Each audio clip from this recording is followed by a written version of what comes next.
জাদুর পেঁচা আর রহস্যময় গ্রাম। একদা এক সবুজে ঘেরা ছোট্ট গ্রামে বাস করত নয়ন নামে এক কৌতূহলী ছেলেটি। গ্রামের চারপাশে ছিল ঘন জঙ্গল, কুয়ো আর নানা ধরনের রহস্যময় কাহিনী। একদিন সন্ধ্যার আগ মুহূর্তে নয়ন এক বিশাল বটগাছের নিচে বসেছিল। তখনই এক অদ্ভুত রকমের সবুজ চোখওয়ালা পেঁচা তার সামনে এসে বসে।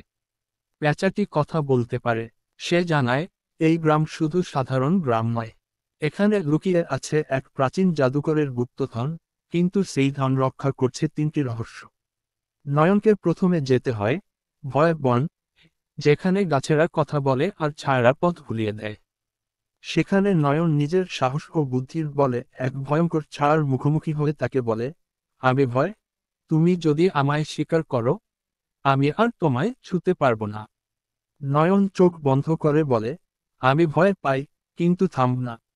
তখন ছায়াটি মিলিয়ে যায়। সে পায়ের প্রথম চাবি।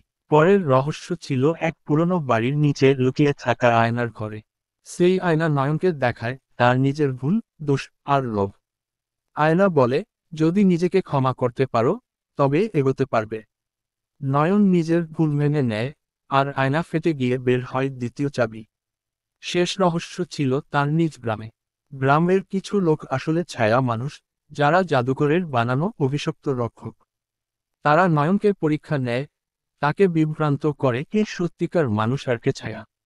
নয়ন ভালোবাসা দিয়ে, কথা দিয়ে আর বিশ্বাস দিয়ে তাদের মন বলিয়ে দেয়। ছাড়া সত্যর রূপে ফিরে আসে এবং তাকে দেয় তৃতীয় চাবি। তিনটি চাবি নিয়ে নয়ন যায় পুরনো কুয়োর কাছে।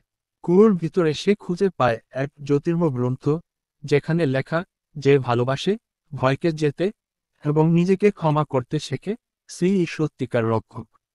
পেঁচাটির রূপ নেয় এক জাদুর পাখিতে এবং বলে, তুমি এখন এই গ্রামের নতুন আলো, এই রহস্যময় পৃথিবীর অভিভাবক।